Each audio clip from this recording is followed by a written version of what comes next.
One of the things we can do with a timer is make it where a timer will control the motion and the duration of how it moves within an object.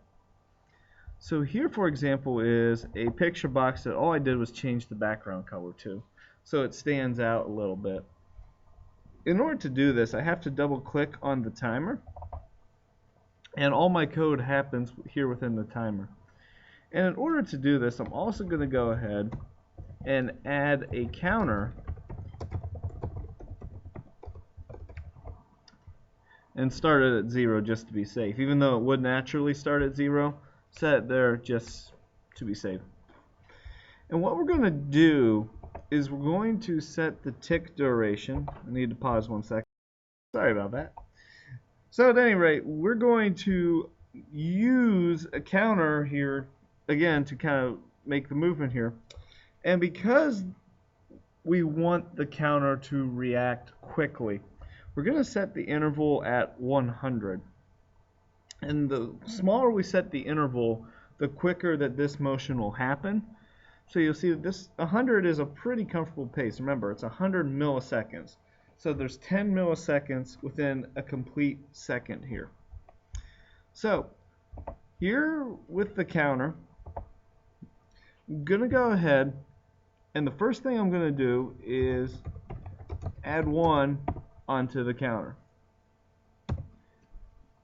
From here, I'm only going to have our object moving up and down. I'm going to go ahead and say if counter is less than 15, then we're going to have our picture box here move up. So it's called picture box 1, as you can see right here.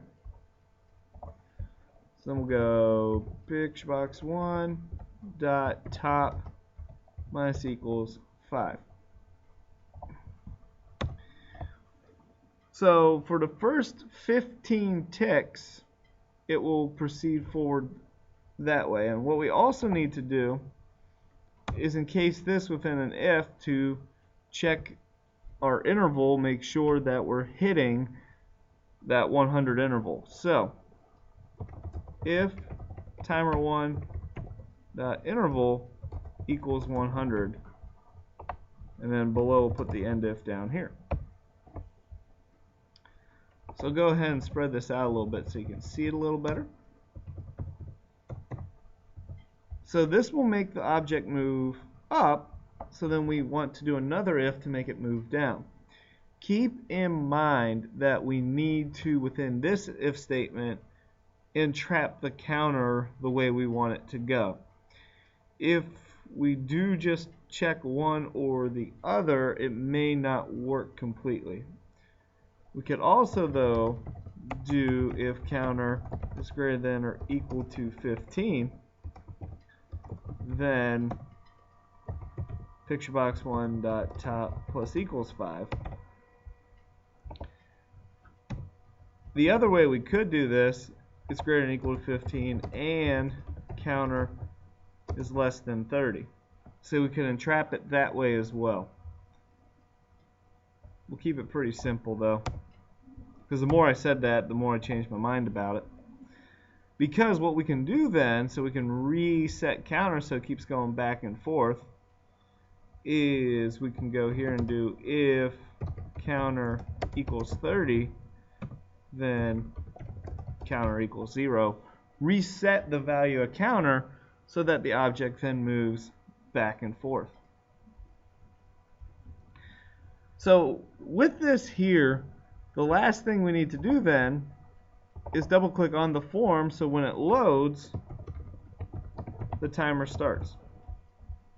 So depending where we want the timer to start as to where we'd go to do this. And then of course we're going to go ahead and run it here, and you'll see this here in action, moving back and forth. And it's actually, because of the way our numbers are, moving down ever so slightly. If we wanted to make it stationary, we would change these numbers to 16 because of how it is adding. So if you want to remain stationary, make sure that the even up and down of your numbers is in the same number range. Now you'll see that here it's constantly going slightly off the screen, as opposed to the last run where it was going down every second or so.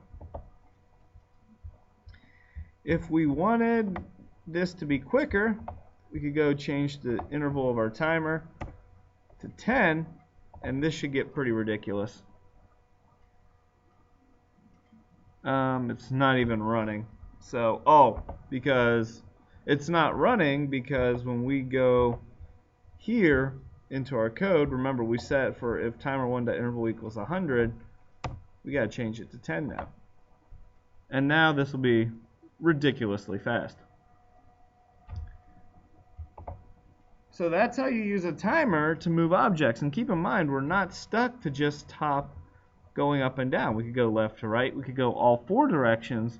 But the key to making this easy is using a counter to control the motion.